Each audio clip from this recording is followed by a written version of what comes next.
Everyone, welcome to Z chem chemistry classes. तो भाई आज के इस प्यारे से लेक्चर में हम पढ़ने वाले हैं दो टॉपिक। सर दो कौन कौन से टॉपिक पढ़ने वाले हैं जरा सा समझ लें। बिल्कुल समझ लीजिए सर। आज हम जानने वाले हैं क्रिस्टल फील्ड स्प्लिटिंग। सर किसी भी ज्योमेट्री में क्रिस्टल फील्ड स्प्लिटिंग क्या होती है ये जानने वाले हैं। साथ ही साथ हम जानने वाले हैं CFSC crystal field stabilisation energy.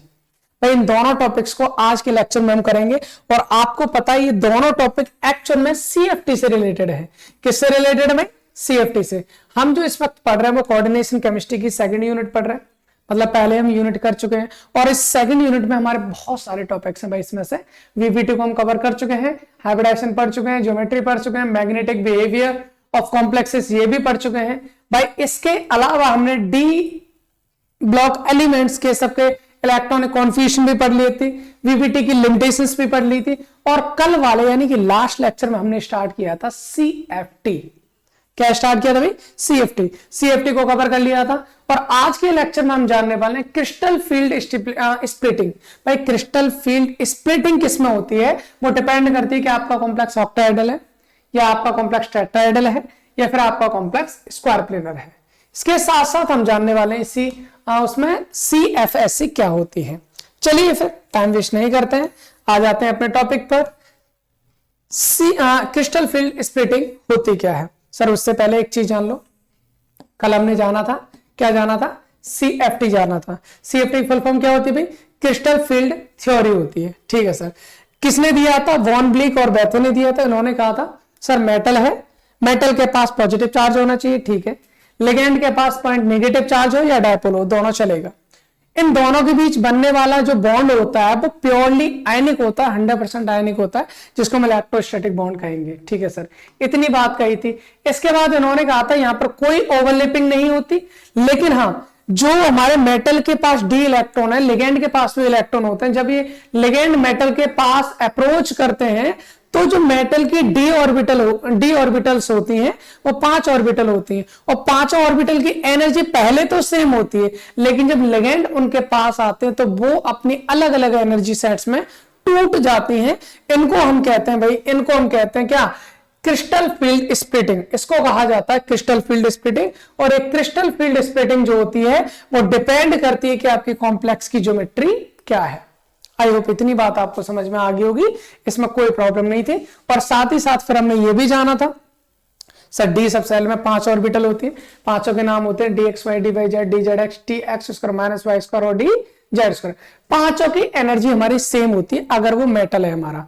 अगर उसमें कोई और चीज हमारी नहीं है तो उस केस में हमारे पास क्या होता है? सारी की सारी ऑर्बिटल्स की एनर्जी हमारी सेम होती है। हाँ तो भाई हमने ये भी जान लिया था। अभी क्या जाना था भाई? हमने यहां से 5 ऑर्बिटल होती है हमारे डी में और पांचों के नाम हमारे ये हो गए। अच्छा ये पांचों डी ऑर्बिटल जो होती हैं 2 पार्ट्स में डिवाइडेड होती हैं। सर 2 पार्ट्स में कैसे? 3 ऑर्बिटल जो होती है हमारी DXY, DYZ, DZX, ये हमारी बिटवीन द एक्सिस होती है, मतलब एक्सिस के बीच में। क्योंकि हमें पता है भी डी ऑर्बिटल की जो शेप होती है वो डबल डंबल होता है। अगर दोनों डंबल एक्सिस के बीच में बने हुए हैं उन्हें बिटवीन द एक्सिस कहेंगे, और अगर एक्सिस पर बने हुए हैं तो हम उन्हें क्या कहेंगे? Along the axis. Sir between the axis हमारी इस तरह की 3 ऑर्बिटल थी, DXY, DYZ, DZX। ठीक है। इसके बाद हमने जाना था सर अलोंग द एक्सिस हमारे पास 2 ऑर्बिटल थी, DX² - Y², और ये दोनों आपस में मिलकर बनाते हैं DZ²। आई होप इतनी बात हमने क्लियर कर ली थी लास्ट लेक्चर में, इसमें कोई दिक्कत नहीं है। ये जस्ट एक रिवीजन टाइप था, ये हमने जस्ट एक रिवीजन टाइप लिया है। चलिए अब हम बात करते हैं अपने क्रिस्टल फील्ड स्प्लिटिंग पर।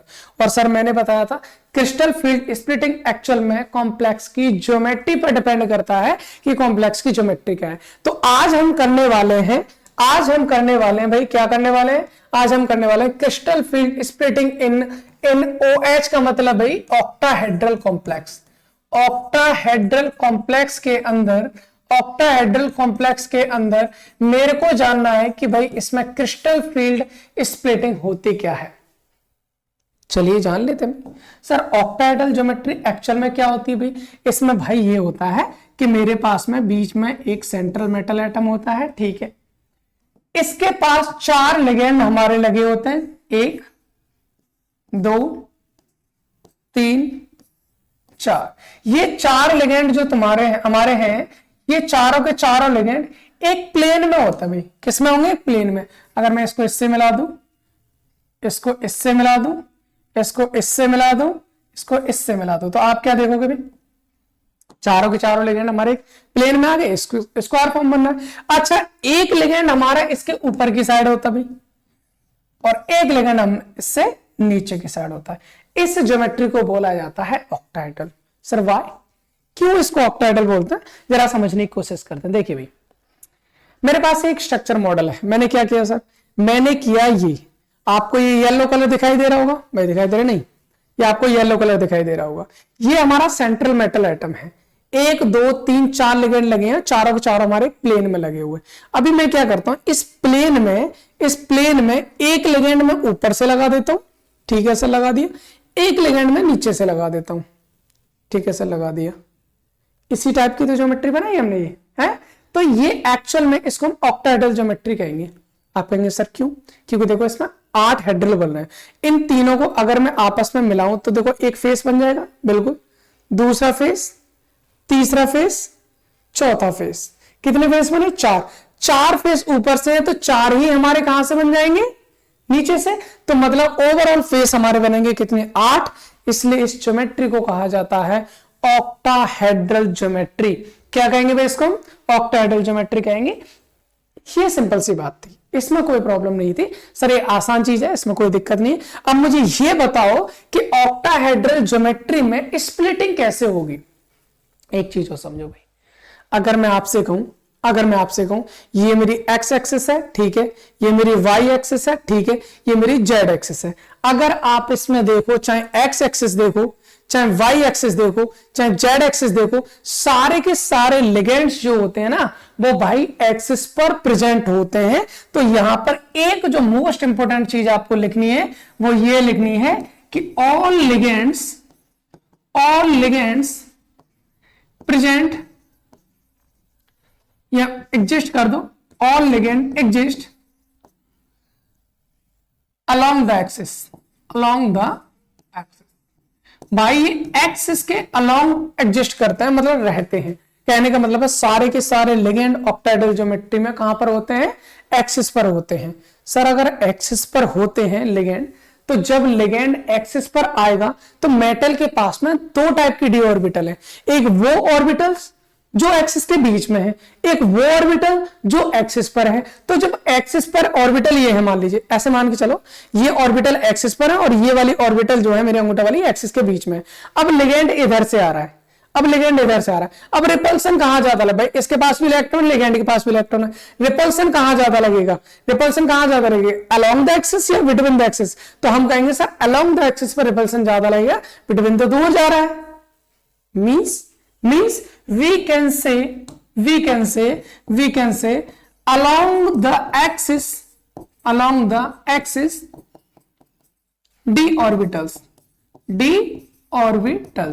भाई कौन कौन सी होती है सर, 2 होती है, d x square minus y square और डी जेड स्क्वायर, यही 2 तो थी, बिल्कुल। along the axis d orbitals feel more repulsion। Sir इससे क्या होता है, ये बहुत ज्यादा रिपल्सन क्या करते हैं, फील करते हैं। सर क्या कहना चाह रहे हो, चलिए जो कहना चाह रहे हैं ना अब जान लेते हैं हम क्या कहना चाह रहे हैं। देखो मैंने माना कि मेरे पास में ये एक डी ऑर्बिटल्स हैं, 1 2 3 4 5, 5 डी ऑर्बिटल हैं। 5 ही तो होती है भाई, बिल्कुल सही बात है सर, 5 होती है। 5 के नाम भी आपको पता है, d x y, d y z, d z x, d x square minus y square, d z square, बिल्कुल सही बात है। मैं यहां पर लिख देता हूं 5 D generate 5 D generate D orbitals of free metal. Sir इसका मतलब समझ में नहीं आया, क्या कहना चाह रहे हो भाई। इसका मतलब ये है मेरे पास में 5 डी ऑर्बिटल्स हैं। डी जनरेट का मतलब होता है कि सबकी एनर्जी सेम है, फिलहाल इन सबकी एनर्जी सेम है और ये हमारी डी ऑर्बिटल्स है। किसकी डी ऑर्बिटल है, फ्री मेटल। जब केवल मेटल है, मेटल के पास कोई भी दूसरी चीज नहीं है, ठीक है सर। लेकिन जब मेटल से लिगेंड आएगा बॉन्ड बनाने, मान लीजिए ये मेटल है, इधर से लिगेंड आ रहा बॉन्ड बनाने आ रहा है, इसके पास इलेक्ट्रॉन है, मेटल के पास भी इलेक्ट्रॉन है, जब इलेक्ट्रॉन इलेक्ट्रॉन जैसे जैसे पास आएंगे तो रिपल्सन होना स्टार्ट हो जाएगा, बिल्कुल। और जैसे जैसे रिपल्सन होगा इनकी एनर्जी, भाई एक बात बताओ, रिपल्सन होगा तो एनर्जी बढ़ेगी ना। अब जैसे मैं जा रहा हूं, मेरे सामने से कोई ऐसा बंदा आ रहा है जो मेरे को बिल्कुल भी नहीं पसंद है, देख के मेरे को गुस्सा और आ जाती है, गुस्सा आ जाएगी तो क्या होगा, मेरी एनर्जी हाई हो जाएगी। तो यहां पर देखता हूं मैं, मेरी एनर्जी थोड़ी सी क्या हो जाएगी, हाई। सर किसी पर्टिकुलर की नहीं, सबकी एनर्जी हाई हो जाएगी। 1 2 3 4 5 पांचों ऑर्बिटल की एनर्जी, भाई जैसे मेटल है, इधर से लिगेंड आ रहा है, रिपल्सन फील हुआ तो जो डी ऑर्बिटल है उनकी एनर्जी क्या हो गई, हाई होगी, सबकी एनर्जी हाई होगी। सर ये पांचों डी ऑर्बिटल कौन कौन से, एक बार नाम लिखना भाई। एक तो हमारी डी एक्स वाई होती है, बिल्कुल सही बात है। डी वाई जेड होती है, डी एक्स जेड होती है, d x square minus y square होती है, और डी जेड स्क्वायर होती है। सर यही तो होती है, बिल्कुल सही बात है। अब ये कंडीशन कब हुई, ये बताओ मुझे। ये वाली कंडीशन ये हुई when ligands approach, when ligands approach, जब आपके लिगेंड अप्रोच करेंगे, जब लिगेंड आपके अप्रोच करेंगे तो उस केस में इनकी एनर्जी क्या हो जाएगी, बढ़ जाएगी, मतलब लिगेंड जैसे जैसे आएंगे तो। ठीक है सर, अब क्या करना भाई, अब लेकिन लिगेंड तो अभी आ रहे हैं ना, आ तो पाए नहीं है, बिल्कुल नहीं आ पाए भाई। जैसे जैसे लिगेंड आ रहे हैं तो कुछ टाइम बाद उनकी पहचान हो जाती है। क्या लिगेंड कहां आ रहा है सर, लिगेंड आ रहा है एक्सिस पर, लिगेंड कहां आ रहा है, एक्सिस पर। अब डी ऑर्बिटल्स में दो टाइप की और डी ऑर्बिटल्स होगी सर, कौन कौन सी, एक तो हमारी होगी, जैसे मान लीजिए ये है मेरे पास अलोंग द एक्सिस, ये बिटवीन द एक्सिस है, लिगेंड आ रहा है एक्सिस पर, एक्सिस पर, एक्सिस पर, तो कौन सी ऑर्बिटल के बीच में एनर्जी ज्यादा हो जाएगी, ये जो रिपल्सन है, ये रिपल्सन उसमें ज्यादा होगा जो हमारी एक्सिस पर प्रेजेंट होंगी। तो मतलब यहां से सर एक चीज हो जाएगी, एक्सिस पर कितनी ऑर्बिटल प्रेजेंट थी, दो, तो इनमें से दो ऑर्बिटल की एनर्जी हो जाएगी ज्यादा। लेकिन ऐसे ऑर्बिटल जो एक्सिस पर नहीं है तो वहां पर रिपल्सन कम हो जाएगा, और रिपल्सन कम हो जाएगा तो वहां पर बची हुई तीन ऑर्बिटल की एनर्जी हो जाएगी हमारी कम। सर कौन कौन सी ऑर्बिटल कम हो जाएगी, d x y, d y z और डी एक्स जेड। सर ये तो बिटवीन द एक्सिस थी ना, तो इनकी एनर्जी कम होगी, ये हमारी अलोंग द एक्सिस थी, इनकी एनर्जी बढ़ गई, d x square minus y square और डी जेड। सर अगर मैं आपसे ये कहूं, अगर मैं आपसे ये कहूं ये हमारा एक्चुअल में बैरी सेंटर है, this is very centre.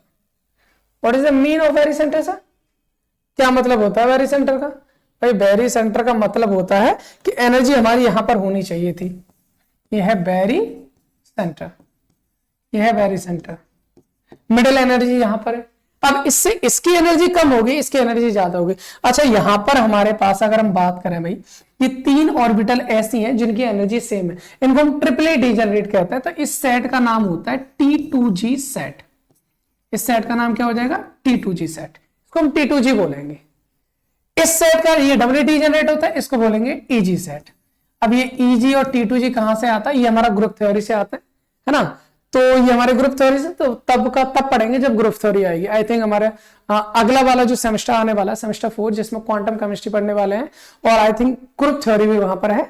MSc में तो आपको डिटेल मिलती है ग्रुप थ्योरी, है ना, वहां पढ़ेंगे। फिलहाल समझ लीजिए कि इसको बोलेंगे T2G सेट, इसको बोलेंगे EG सेट। अच्छा क्वेश्चन मेरे पास सर ये भी है कि कितनी एनर्जी कम हुई, कितनी बड़ी हुई। अगर मैं यहां से यहां तक की बात करूं टोटल एनर्जी की, यहां से यहां तक की टोटल एनर्जी की अगर मैं बात करता हूं भाई, टोटल एनर्जी में दिखाते हैं हम डेल्टा ओ से। किससे दिखाएंगे हम, डेल्टा ओ। सर क्या है डेल्टा ओ, डेल्टा ओ है क्रिस्टल फील्ड स्प्लिटिंग एनर्जी। चलो इसको बाद में लिखेंगे, फिलहाल किससे दिखाते हैं, इसको डेल्टा ओ से दिखाएंगे। सही है, मतलब यहां से यहां तक की जो एनर्जी है वो हमारी 1 डेल्टा ओ के बराबर होगी। कितने डेल्टा ओ के बराबर होगी, 1 डेल्टा ओ। तो सर यहां से यहां तक की एनर्जी कितनी होगी, और यहां से यहां तक की एनर्जी कितनी होगी।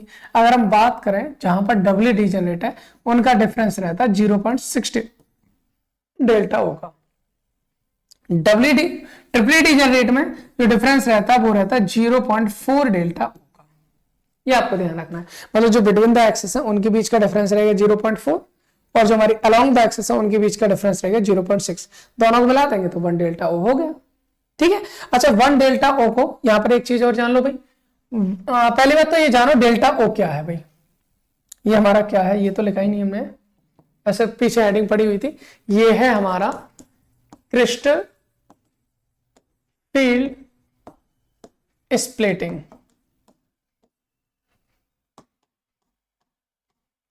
अरे कहाँ गया, splitting, crystal field splitting in octahedral complexes.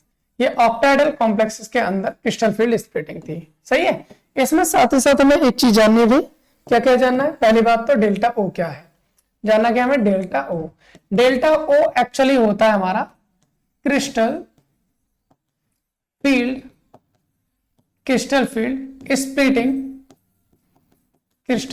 Splitting energy. Delta O क्या है हमारा, क्रिस्टल फील्ड स्प्लिटिंग एनर्जी हो जाएगा, मतलब जब हमारा स्प्लिटिंग हो रही है तो उनके बीच की जो एनर्जी है वो कितनी है, सही है। साथ ही साथ एक चीज और ध्यान रखनी है कि भाई एक डेल्टा ओ बराबर होता है 10 डी क्यू के, 10 डी क्यू। ये भी चीज आपको ध्यान रखनी है। अगर मान लीजिए कहीं पर आपको 1 डेल्टा ओ ना दिखाकर यहाँ पर 10 डी क्यू करते हैं ना, तो यहाँ पर 6 डी क्यू हो जाएगा या 4 डी क्यू हो जाएगा, और कोई अंतर नहीं होता। तो यही होता है हमारा crystal field splitting in octahedral complexes. I hope इतनी बात आपको समझ में आ गई होगी, इसमें कोई भी प्रॉब्लम नहीं होनी चाहिए। ऑक्टाहेड्रल कॉम्प्लेक्सेस में स्प्लिटिंग क्या होती है, ठीक है सर। अच्छा, अब हम जो पढ़ने वाले हैं वो इसी से रिलेटेड टॉपिक है, that is name is CFSE, जिसको हम फुल फॉर्म की अगर हम बात करें तो उसको बोला जाता है crystal field stabilisation energy. Sir इसका क्या मतलब है बताएंगे जरा, बिल्कुल बता देते हैं। जब हमारा कोई कॉम्प्लेक्स है, जब मेटल है, मेटल के पास लिगेंड आ रहे हैं, जब आपका कॉम्प्लेक्स फॉर्म होगा तो वो स्टेबल होगा, स्टेबल होगा तो वहां से कुछ ना कुछ एनर्जी निकलती है, भी कुछ ना कुछ एनर्जी रिलीज होती है। उस एनर्जी को हम CFSE कहते हैं। मतलब क्या है, ये बहुत इंपॉर्टेंट चीज होती है, ध्यान रखना इस चीज का, CFSE का। तो हम बोल सकते हैं released energy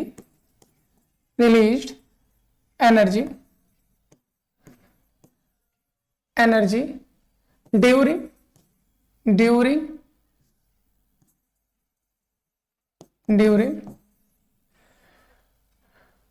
stabilization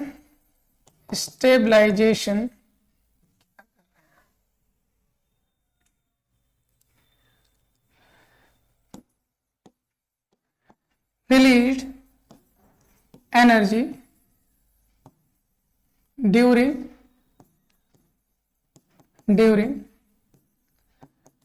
stabilization of complex is known as CFSE, मतलब क्या सर, किसी भी क्रिस्टल किसी भी कॉम्प्लेक्स को स्टेबलाइज करते टाइम जो एनर्जी रिलीज होती है उसे हम क्या कहते हैं, CFSE कहते हैं। अच्छा सर, क्वेश्चन ये होता है, अगर मान लीजिए हमें किसी भी कॉम्प्लेक्स की CFSE कैलकुलेट करना है, क्या हम कैलकुलेट कर सकते हैं? बिल्कुल कर सकते हैं सर। CFSE कोई फॉर्मूला होता है जी? अच्छा, फॉर्मूला जो होता है उसको मैं यहाँ पे लिख देता हूं, क्या होता है देखो। CFSE का जो फॉर्मूला है वो हमारे पास ये होता है, देखो। सबसे पहले क्या करेंगे, E of T2G, क्या मतलब है, इंटू 0.4, एक्चुअली -0.4। चलो ऐसे लिखते हैं, पहले सबसे पहले ब्रैकेट लगाएंगे, यहां पर लेंगे -0.4 इंटू इलेक्ट्रॉन ऑफ T2G, ठीक है। फिर plus 0.6 into electron of EG, delta T plus MP। Sir ये तो है हमारा फॉर्मूला, इसका महत्व तो जान लेते हैं कि इसमें ऐसा क्या है। एक्चुअल में अगर हम बात करें भाई, ये हमने क्रिस्टल फील्ड स्प्लिटिंग पढ़ा। क्रिस्टल फील्ड स्प्लिटिंग में हमने ये जाना था d ऑर्बिटल्स दो साइड्स में टूट गई, इसको हम T2G बोलेंगे, इसको हम EG बोलेंगे। एक्चुअल में बात ये है, T2G का डिफरेंस कितना आ रहा है, 0.4 का, इसका डिफरेंस कितना आ रहा है, 0.6 का। 0.4 मतलब कम हो गई एनर्जी, कम हो गई तो यहां पर हम -0.4 ले लिया वहां पर, और ये बढ़ रही है तो +0.4। चलो यही इस तरह से समझाते हैं आपको। जैसे मान लीजिए मेरे पास d ऑर्बिटल्स थी, है ना। अच्छा, वो नीचे हमारे 3 साइड में टूटी, 3 ऑर्बिटल्स में, ऊपर 2 ऑर्बिटल्स में। जो हमारे पास बेरी सेंटर था, नीचे के साइड डिफरेंस कितना था, 0.4 का, ऊपर की साइड कितना था, 0.6 का। इसको क्या बोला था, EG, इसको क्या बोला था, T2G। सर यही तो था, बिल्कुल सही बात है। अच्छा, इसमें अगर हम बात करते हैं, ये T2G हो गया, ये हमारे पास EG हो गया। CFSE निकालनी है आपको। सबसे पहले क्या देखना है भाई, सबसे पहले जो 0.4 क्या हो रहा है, कम हो रहा है, तो हम लिख देंगे -0.4 इंटू इलेक्ट्रॉन ऑफ T2G। अब इस T2G में जितने इलेक्ट्रॉन आए उससे मल्टीप्लाई कर दीजिए। 0.6 बढ़ रहा है तो प्लस ले लिया, प्लस 0.6 इंटू जितने EG में इलेक्ट्रॉन आए उनसे मल्टीप्लाई कर दीजिए। मल्टीप्लाई करने के बाद इन दोनों को जोड़ो, जोड़ने के बाद उसका मल्टीप्लाई करना है डेल्टा उसे, और डेल्टा वो क्या है, crystal field splitting energy plus MP। ये क्या मतलब होता है, लिख लेते हैं, चलो इसको एक बार लिख लेते हैं। What is the mean of CFSE? CFSE का मतलब तो आपको पता है, crystal field stabilisation, crystal field stabilisation energy. ठीक है, कोई प्रॉब्लम नहीं है सर। इसके बाद अगर हम बात करते हैं E of T2G, what is the mean of this? इसका मतलब है number of electrons in T2G set. T2G set में कितने इलेक्ट्रॉन्स हैं, वो E ऑफ T2G का मतलब है। अच्छा, E ऑफ EG का क्या मतलब है भाई? E ऑफ EG का मतलब है number of electrons in EG set. ये हो गया, ठीक है सर। डेल्टा O का क्या मतलब है भाई? डेल्टा O है हमारे पास क्रिस्टल फील्ड स्प्लिटिंग एनर्जी। भाई जो हमारे पास में क्रिस्टल फील्ड स्प्लिटिंग हुई थी, तो वहां पर बीच में जो एनर्जी का डिफरेंस आ रहा है, दैट इज डेल्टा O। ठीक है सर। एम क्या है भाई? एम है extra pair of electron, extra pair electrons, या फिर ये लिखेंगे number of extra electron pair. ठीक है ना। अब जब हमारा कॉम्प्लेक्स बनेगा, कॉम्प्लेक्स बनने से पहले उसमें कितने इलेक्ट्रॉन पेयर थे, कॉम्प्लेक्स बनने के बाद कितने इलेक्ट्रॉन पेयर हैं, एक्स्ट्रा कितने इलेक्ट्रॉन पेयर हुए, वो सब आपको यहां पर m की वैल्यू में लिखना है। ठीक है सर। इसके बाद हमारे पास क्या है, P फॉर पेयरिंग एनर्जी। तो वो हमारा पेयर होने के लिए जितनी एनर्जी की जरूरत है, that is known as pairing energy. तो ये हमारे पास पेयरिंग एनर्जी होगी। ये है हमारे CFSE का सिंपल फॉर्मूला। आई होप इतनी बात आपको समझ में आ रही हो, इसमें कोई प्रॉब्लम है नहीं। अब हम एक काम करते हैं, कुछ भी सर CFSE कैलकुलेट करके बताओ, तभी हमको समझ में आएगा क्या होने वाला है। चलिए ठीक है, स्टार्ट कर देते हैं। मान लीजिए मेरे पास में है D1। क्या है? D1। इसके लिए मुझे CFSE कैलकुलेट करनी है, तो कैसे करूंगा सर? मेरे पास D1 है, और D1 को अगर मैं देखूं, 3 ऑर्बिटल मेरी नीचे की साइड होती है, 2 ऑर्बिटल मेरी ऊपर की साइड होती है। नीचे वाले को बोलेंगे T2G, ऊपर वाले को बोलेंगे EG। यही तो है भाई, बिल्कुल यही सर। और यही है, तो अगर मैं इलेक्ट्रॉन भरूं, कितने इलेक्ट्रॉन है? 1 है। 1 का मतलब सर 1 इलेक्ट्रॉन भर दिया भाई। D1 का मतलब ऐसे लिख सकते हैं, ऐसे लिख सकते हैं ना भाई। हमारे पास में D ऑर्बिटल है, D ऑर्बिटल में कितनी ऑर्बिटल्स होती है? 1 2 3 4 5 होती है। 1 इलेक्ट्रॉन था, आके इधर भर दिया। आप चाहो तो ऐसे बना लो, मैंने शॉर्ट में कर दिया और कुछ नहीं। ठीक है, ये हो गई। तो 1 इलेक्ट्रॉन यहां भर गया। किस में भरा है? T2G में। अगर मेरे को निकालना है CFSE, क्या निकालना भाई? CFSE का फॉर्मूला क्या था सर? फॉर्मूला था -0.4 इंटू इलेक्ट्रॉन्स ऑफ T2G। ये तो था -0.4 इंटू इलेक्ट्रॉन ऑफ T2G। भाई T2G में कितने इलेक्ट्रॉन आ रहा है? भाई T2G में आ रहा है सर 1 इलेक्ट्रॉन, 1 से मल्टीप्लाई कर दिया, प्लस बढ़ता कितना है? 0.6 इंटू इलेक्ट्रॉन ऑफ PG। है इलेक्ट्रॉन? नहीं है तो 0 into delta T plus MP। ठीक है सर, सॉल्व करते हैं। यहां पर सॉल्व करेंगे तो -0.4 इंटू 0.4 ही रह जाएगा, 0.4। ये 6 इंटू 0 0 हो जाएगा, इंटू आ गया हमारा डेल्टा O प्लस M की वैल्यू क्या? Extra electron pair. क्या यहां पर कोई इलेक्ट्रॉन पेयर था? नहीं। यहां पर कोई इलेक्ट्रॉन पेयर है? नहीं।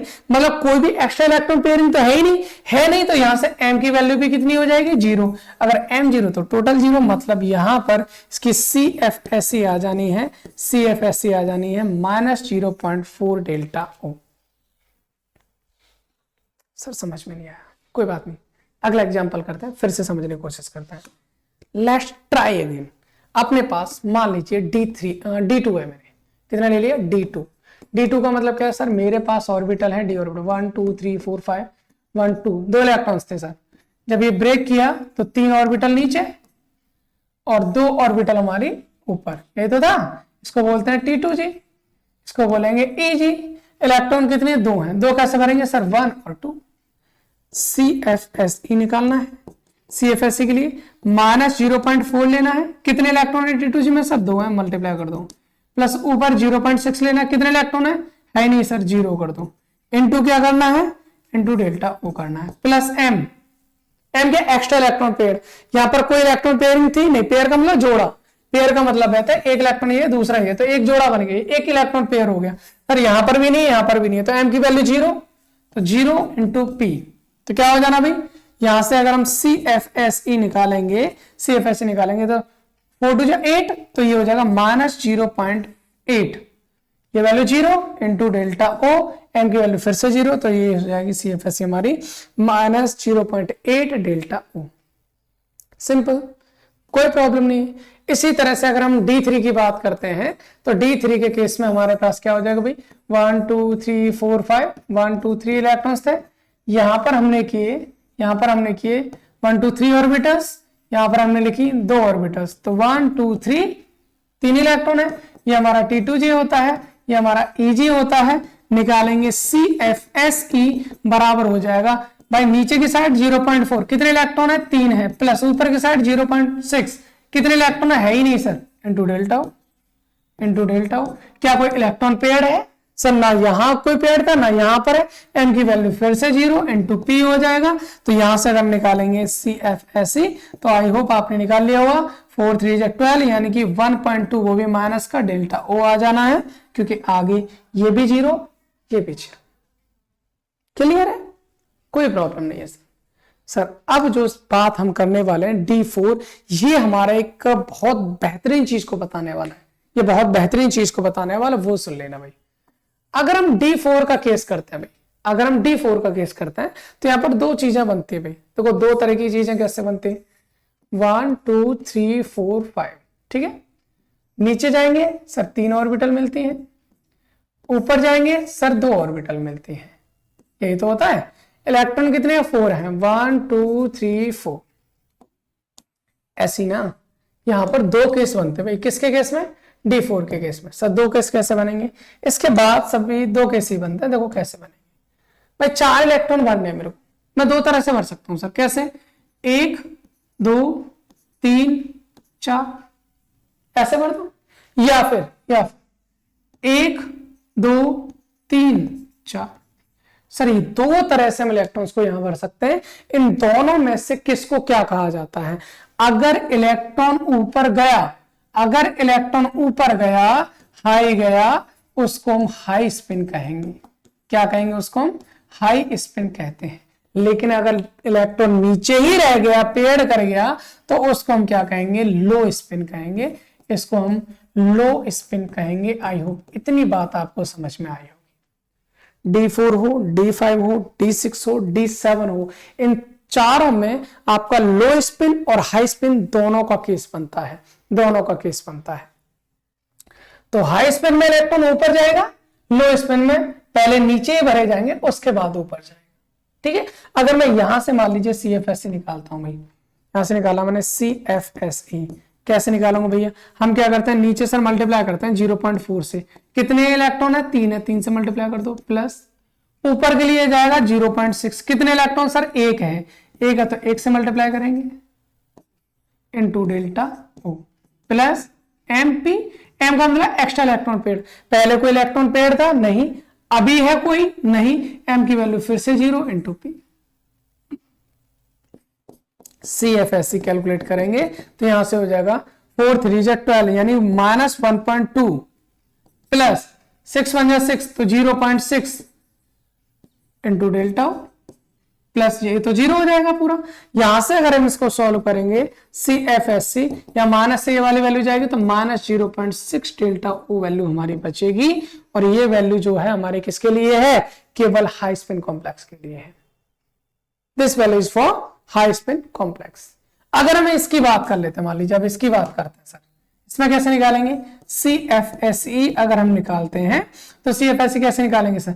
नीचे -0.4 इंटू कितने इलेक्ट्रॉन्स, कितने हैं सर, 4 है, 1 2 3 4, 4 से मल्टीप्लाई, प्लस ऊपर 0.6, कितने इलेक्ट्रॉन है ही नहीं सर, 0, इंटू डेल्टा ओ, प्लस एम, इलेक्ट्रॉन पेयर कितने एक्स्ट्रा हैं, यहां हम देखेंगे बेटा एम की वैल्यू है 1, 1 क्यों है सर, यहां कोई इलेक्ट्रॉन पेयर था नहीं, यहां कोई इलेक्ट्रॉन पेयर है, हाँ है, कितने, एक इलेक्ट्रॉन पेयर है, और अगर एक इलेक्ट्रॉन पेयर है तो एम की वैल्यू होगी 1 इंटू हो जाएगा P, तो यहां से CFSE का वैल्यू जो है वो हो जाएगा 4 4 जा 16 माइनस 1.6, ये तो वैल्यू 0 हो जाएगी, into delta O plus P, plus क्या हो जाएगा भाई, P हो जाएगा।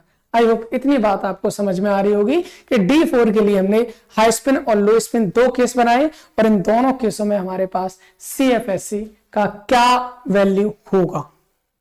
आई होप क्लियर है, इसमें कोई प्रॉब्लम नहीं होनी चाहिए। अभी आपको एक काम करना है, अभी आपको एक काम करना है, और जो काम मैं बता रहा हूं वो सुन लीजिए क्या होता है। आपको यहां पर लिखना है, आपको यहां लिखना है DN, क्या लिखना है, DN, यहां इलेक्ट्रॉन डिस्ट्रीब्यूशन, यहां लिखना है इलेक्ट्रॉन डिस्ट्रीब्यूशन या इलेक्ट्रॉन कॉन्फिगरेशन लिख सकते हैं। इलेक्ट्रॉन का डिस्ट्रीब्यूशन जो हम कर रहे हैं वो क्या होगा, यहां पर आपको वैल्यू निकालनी डेल्टा O की, और यहां पर आपको निकालना CFSE। सर एक टेबल बना देते हैं, एक टेबल बना देते हैं ताकि कोई प्रॉब्लम हमको नहीं हो। एक दो का मैं वापस से बता देता हूं, फिर आपको घर पे थोड़ा सा प्रैक्टिस भी करके देखनी है इनकी कि हम CFSE कैसे कैलकुलेट कर सकते हैं, और कल वाली क्लास में हम कंफर्म कर लेंगे, ठीक है ना। देखिए यहां DN, ठीक है, इलेक्ट्रॉन का डिस्ट्रीब्यूशन, ठीक है, ये हो जाएगा यहां पर हमारा क्या, डेल्टा O की वैल्यू, और लास्ट में आ जाएगा हमारे पास CFSE, लास्ट में आ जाएगा हमारे पास CFSE, ठीक है। ओके सर, कैसे बताइए, जैसे मान लीजिए मेरे पास में मैंने क्या बताया था, D1 है मेरे पास, क्या D1, अभी अभी हमने देखा था वहां पर T2G में, अगर हम D1 की बात करें, देखो D1 के केस में हमने क्या देखा था, D1 के केस में सर T2G में एक इलेक्ट्रॉन आ रहा था, EG में कोई इलेक्ट्रॉन नहीं आ रहा था, ये तो था, बिल्कुल सही बात है सर। तो हम भी क्या करेंगे यहाँ पर, हम भी यही करने वाले हैं, हम यही करने वाले हैं। D1 के केस में सर T2G में एक इलेक्ट्रॉन था और EG में था 0, तो यहां से डेल्टा O निकालेंगे तो भाई -0.4 को मल्टीप्लाई करना पड़ेगा किससे, कितने है इसमें, एक है तो एक से, प्लस 0.6 को मल्टीप्लाई करना, 0 है तो 0 से, बराबर जब हम कैलकुलेट करेंगे तो -0.4 डेल्टा O। कोई एक्स्ट्रा इलेक्ट्रॉन पेयर नहीं होता, कोई इलेक्ट्रॉन एक्स्ट्रा पेयर नहीं होता, तो इसकी वैल्यू भी CFSE की -0.4 डेल्टा O ही रहेगा। मतलब कुल मिलाकर है डेल्टा O में अगर आप MP जोड़ दोगे तभी तो CFSE होगी, तो इसमें M की वैल्यू ऑलवेज, मतलब जो इसमें M की वैल्यू 0 होती है, इसलिए CFSE डेल्टा O बराबर होगा। अगर मैं D2 की बात करूं, T2G में सर 2 इलेक्ट्रॉन थे, EG में कोई इलेक्ट्रॉन था नहीं था, तो -0.4 इंटू 2 इलेक्ट्रॉन आ गए T2G में, प्लस 0.6 इंटू इसमें तो 0 ही है, तो यहां से हमने निकाला था 0.8 डेल्टा O, और इसकी वैल्यू भी 0.8 डेल्टा O ही थी, ठीक है। इसी तरह से अगर हम बात करें D3 की, सर D3 में हमने देखा था T2G में 3 आ रहे थे, EG में फिर भी 0 था, तो वहां पर हमने 0.4 इंटू 3 किया, प्लस 0.6 इंटू 0 किया, यहां से निकाला कितना आ गया था हमारा, -1.2 डेल्टा O आंसर आ गया था, -1.2 डेल्टा O CFSE आ गई थी। अब केस हमारा यहां अलग था, यहां केस हमारा थोड़ा अलग था। जब D4 की बात की थी तो भाई T2G में 3 और एक हमारा EG में, एक तो ये कंडीशन थी, अगर T2G में 4 आ जाए और EG में आ जाए 0, दूसरी कंडीशन ये थी सर, क्या था, अगर आगे बढ़ रहा है तो हाई स्पिन, और अगर नहीं बढ़ रहा तो लो स्पिन। ये तो कैसा आया था सर, दोनों में CFSE निकाली थी, अभी हमने क्या निकाली थी सर, इसमें -0.4 इंटू कितने थे इलेक्ट्रॉन, 3 से मल्टीप्लाई किया, प्लस 0.6 इंटू कितने थे इलेक्ट्रॉन, एक तो एक से मल्टीप्लाई किया, बराबर जब हमने निकाला तो इसकी वैल्यू कितनी आई, 4 3 12, मतलब 0.6 डेल्टा O आ गई, 0.6 डेल्टा O आ गई, ठीक है। तो इसकी CFSE कितनी हो जाएगी, -0.6 डेल्टा O ही रही थी, इसमें कोई भी चेंज नहीं था। देखो जब हम हाई स्पिन की बात कर रहे थे -0.6 डेल्टा O ही रही थी, CFSE भी।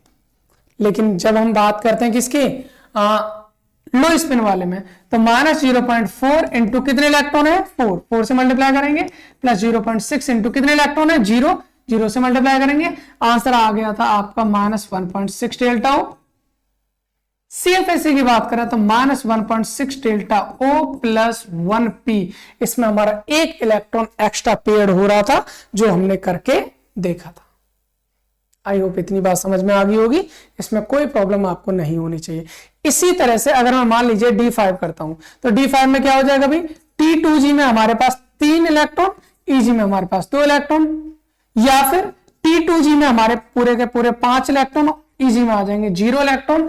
अगर हम यहां देखें, इसको हम बोलेंगे हाई स्पिन, इसको हम बोलेंगे लो स्पिन, और इन सब के लिए बाकी जितने भी बचे हैं, जैसे D5 का है, D6 है, D7 है, D8 है, D9 है और D10 है, सर वहां तक आपको सबकी CFSE और डेल्टा O की वैल्यू कैलकुलेट करनी है। अगर फिर भी किसी में प्रॉब्लम आए तो आप कमेंट बॉक्स में लिख देना, मैं आपको उसका आंसर वहां पर बताऊंगा। अगर कोई चीज ऐसी रही हो, सर मेरी समझ में नहीं आई है, फिर से बताइए, कोई प्रॉब्लम है तो आप बोल दिया करो भाई, मैं आपको बताने के लिए यहां पर हूं, और आपको अच्छे से लो लेवल से हाई लेवल तक पूरी की पूरी कोऑर्डिनेशन केमिस्ट्री को आसान बनाने वाले हैं, बहुत आसान बनाने वाले हैं, टेंशन नहीं लीजिए।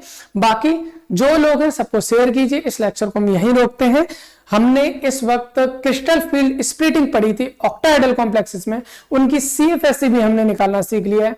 अब हम अगले लेक्चर में टेट्राहेड्रल कॉम्प्लेक्स की अगर हम बात करेंगे तो वहां पर हमारी किस तरह से CFSE निकालेंगे, उनकी स्प्लिटिंग क्या होगी, उनका ऑर्बिटल्स का अरेंजमेंट क्या होता है, वो सब कुछ जानने वाले हैं। चलिए फिर इस लेक्चर को यहीं समाप्त करते हैं, मिलते हैं अगले लेक्चर में। Thanks for watching.